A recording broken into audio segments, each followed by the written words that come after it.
اعوذ بالله من الشیطان الرجیم. بسم الله الرحمن الرحیم. بینندگان و شنوندگان خوب برنامه، خواهر برادر، السلام علیکم و رحمت الله.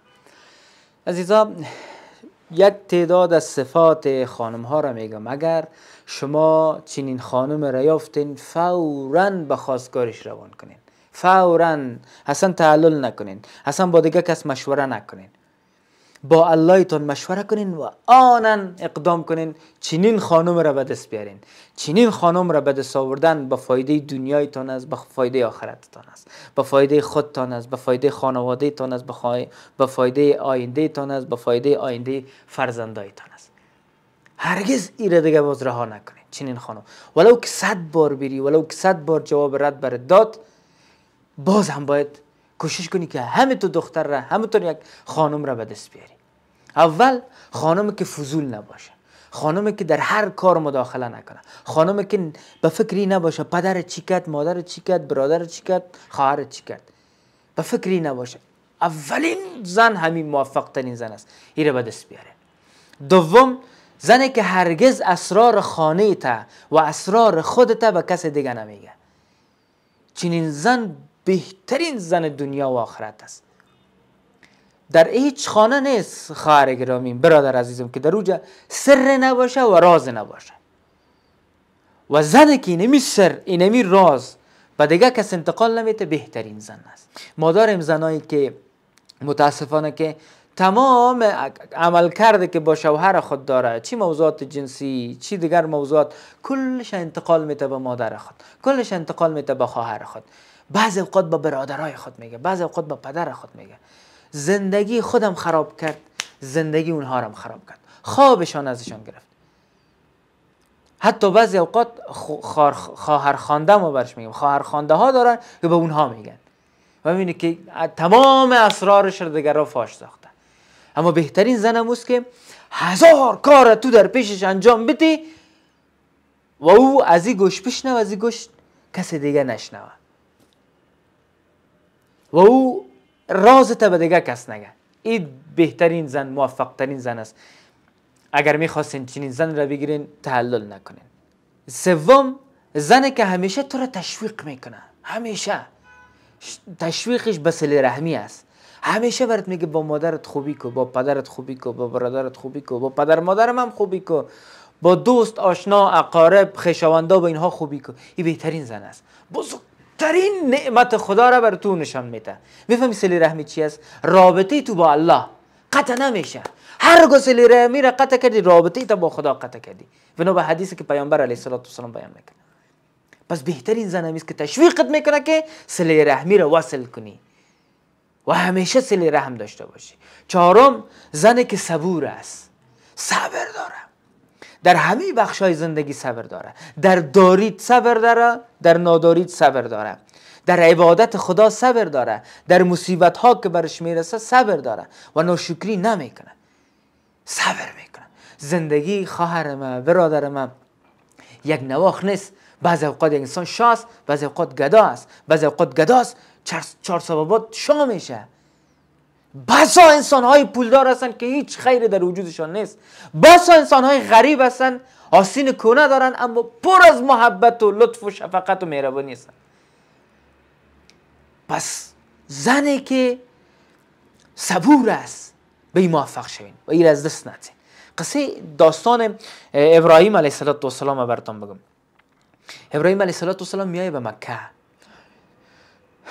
پیش بچه خود اسماعیل میگرده، میبینه نیست. خانش میره، میبینه خانمش هست. داخل خانه میشه، میگه زندگیتون چطوره؟ میگه زندگی ما خراب است، هیچ چیز نداریم. به اصطلاح ما شما نه آرد است، نه گندم است، نه جو است، نه جواری است، نه خرما است، نه شیر، هیچ چیز به خوردن نداریم. میمان ما عزت نمیشه، خود ما شکم گشنه میخوابیم. چنین چیزایی را که به ابراهیم علیه السلام میگه، ابراهیم علیه السلام مبرایم، اسماعیل نمیایه. برش میگه که اسماعیل آمد، برش بگو که لخک دروازه تا تبدیل کن. میگه درست هم. برش میره میایه اسماعیل علیه السلام، میگه من تو یک شخص آمده بود. او اسماعیل میفهمه که پدرم آمده بود. میگه خب چی گفت؟ میگه به من گفت که لخک دروازه را تبدیل کن. او متوجه میشه که خانم خود را باید تبدیل کنه. خانم که همیشه شکوه میکنه، صبر نداره، استقامت نداره. زن دیگه میگیره. دیگه بار وقتی که ابراهیم علیه السلام میایه پیش خانم بچهش پذیرایش میکنه، در جای خوب میشانشه. باز میگه زندگی چطور است؟ ابراهیم علیه السلام برش میگه زندگی به این نهایت خوب است، شکر الحمدلله، از شوهرم راضی هستم، زندگیم خوب است، همه چیز است. ابراهیم علیه السلام خارج میشه، برش میگه که برای اسماعیل بگو که لخک دروازه تا محکم کو. این میره، وقتی که اسماعیل علیه السلام میاد خانمش برش میگه تو میفهم که پدرم بود. باز با او خانم خود بی نهایت محبت و دوستی و صمیمیت داشت و هرگز او را ترک نکرد. یعنی با خانمی که صبور است همیشه زندگی زیبا است. با خانمی که صبر نداره با او زندگی کردن مشکل است. پنجم، زنی که در دل خود درخت شک نداشته باشه، در دل خود درخت شک غرس نکرده باشه، با او عروسی کنه. مجرد که در خانه باشی، موبایلت باشه، ولو که یک خانم به تو زنگ میزنه، ولو که میبینه که تو با کس دیگه صحبت میکنی، ولو که میبینه مذاق میکنی، اما در دل شک نیست، اعتماد داره به شوهر خود، میدونه که شوهرم به من خیانت نمیکنه و واقعا شوهرم تو راست خیانت نمیکنه. با چنین زن عروسی کنین. اما زنی که مجرد که تو موبایل تمام رفتی دستشویی دستروی تا بوشی وضو کنی کل چیزا رو چک کرد، و عروسی نکن. او که میخوابی تو در خواب هستی، موبایل تا چک میکنه، جیبت تا چک میکنه، از وظیفه اطلاع میگیره، زنگ میزنه به دگرا که فلانی در کجا، چنین وظیفه میآید که باش ببینم تو با کی سر کار. با چنین زن عروسی نکنه. ششم، زنی که متوازن است، در خواسته هایش متوازن است، یعنی مد نظر میگیره هر چیز در خواسته های خود، نه چیز بسیار قیمتی و نه چیز پایین، حد اعتدال را مد نظر میگیره. با چنین زن عروسی کنین. بازم میگم ببینین زندگی در یک روال نمیمانه. بعضی ها را الله متعال کم داده، رزق روزیش کم است، بعضی اوقات الله متعال یک تعداد مال و ثروت زیاد داده و این سبب ابتلا و آزمایش انسان ها هست.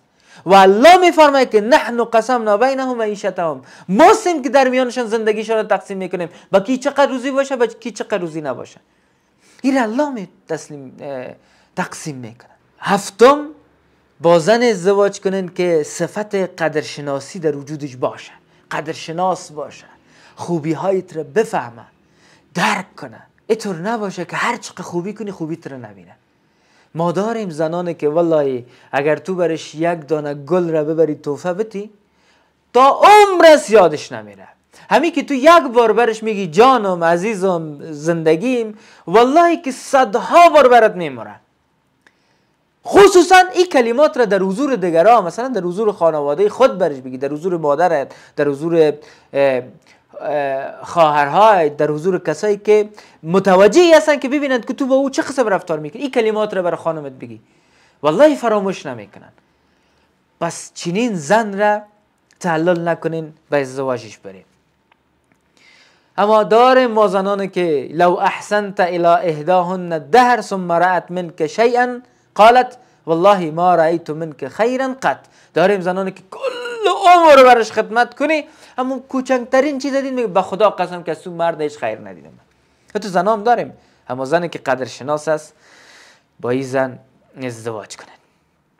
هشتم، زنی که همیشه تو را روحیه میته، زنی که همیشه پیشرفت تو را میخواه، زنی که همیشه کمکت میکنه که تو پیشرفت کنی. همین مقوله همیشه است، نمیگه هر مرد موفق مددگارش یک زن بوده. وای ما اینا میگم هر مرد که موفق نبود در ابتدا موفق بوده، اما وقتی که عروسی کرده تمام خوبیاش از دستش رفته، ذلیل شده، از پیشرفت مونده. بدانیم که اما تو یک زن تنبل بی فکر بی مغز که آینده شوهر خود، آینده خود را مد نظر نگرفته، پیش سر از این مرد بوده و بخاطر شوهر از همه چیز مونده. یک تنبل خدا زاده شده که در یک گوشه نشسته، دیگه از دستش هیچ چیز نمیاد. همون کار سابق هم که میتونه سالم نمیتونه. پس با این زن عروسی کنین که همیشه شما رو رویه میته، همیشه تشویقتان میکنه، برای پیشرفتتان کار میکنه، برای پیشرفتتان همت میکنه و پیشرفتتان کمکتان میکنه. با چنین زن عروسی کنین. نهم، زنی که همیشه در سختی ها دستت را میگیره. میبینی که عزیزت از دست دادی میای دلداریت میده، میبینی که کارت از دست دادی میای دلداریت میده، میبینی که مشکلات میای سرت میای دلداریت میده. خیر است، این مشکلات ختم میشه، ما هستیم با تو. این زن بهترین زن است. دهم زنه که همیشه از او چیزی بپرسی اخبار خوب برات میگه، سخنای خوب برات میگه. این زن فراموش نکنین، این زن بهترین زن است. اما زنایی داریم که مجرد مثلا ازش پرسان کنی که امروز چه قسم گوشه، صدها موضوعات منفی رو برات میگه، اخبار منفی رو برات میگه، نان بر بالای زار میکنه، خوابت ازت میگیره. یک قسم زنها هم ما داریم متاسفانه. اما زنهای خوبه که مجرد بری به استقبالت باشه، با تو خوب صحبت کنه و خبرهای خوب و خوش برای تو بگه، این بهترین زن است که از دستش نتین. 11 در هر موضوع زیاد پافشاری نکنه. به طور مثال هر چیز برش مثلا میگی که من دوست دارم خانمم که اینی لباس رو نه، اینمی کالایم خوب است، خانم می کالای کارت است، حال نشستیم یک چند دقیقه با هم صحبت کنیم، کالای سی نه اینمی کالایم است. اگر برش بگی خانم اینی غذا رو ما آوردیم بیا که با هم بخوریم، نه این غذای تو رو من نمیخورم، کمی کچولی خود ما خوب است، زندگیت سرت خراب کنه. و اینطور خانم ها زیادتر هم است. به این موفق شوین که زندگیتان گل گلزار پیش میره. و بهترین زن، خوبترین زن، صفت 12 زن که بهترین است، زنی است که همیشه کوشش داره که تو عبادت خدا را کنی و وقتی که تو عبادت خدا را میکنی و لذت میبره. و اگر تو عبادت خدا را نکنی و مجبورت بسازه که تو عبادت کنی. این بهترین زن است. اما امرأة صالحی که در حدیث میاد والله همی است، تشویقت کند، ترغیبت کند، در وجودت حس خدا دوستی و عبادت و عشق و محبت بیندازن. این بهترین زن است. بهترین زن است که تو را در عبادت الله غرق کنه. این صفت 12 زن خوب است که هرگز از دستشان ندین. و صفت 13 آخری صفت که در وجود یک زن باشه و شما این زن را از دست نتین، خواستگاری کنین و خانم خود بسازین، این است که در بودنت، در نبودنت، نه به تو، نه به خود، نه به مالت، نه به فرزندایت خیانت کنه. این بهترین زن است. تو نیستی در سفر هستی به خود خیانت نمیکنه. تو نیستی در سفر هستی به فرزندایت خیانت نمیکنه. تو نیستی در سفر هستی دور هستی به مالت خیانت نمیکنه. بهترین زن همو است. و بهترین زن همو است که از مال تو صدقه بده. از مال تو اجازه بگیری شوهر عزیزم صدقه بدیم که هم به خوبی ما هست هم به خوبی تو هست. الله بلاها را دور می سازه، بلاها را از سر فرزندای ما دور می سازه، بلاها را از سر تو شوهر دور می سازه، بلاها را از سر من دور می سازه. از مالت صدقه بده. بهترین زن همی است.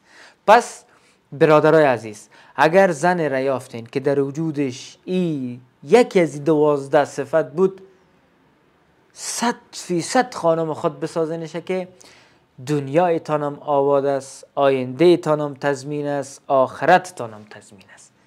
موفق باشین. السلام علیکم و رحمت الله.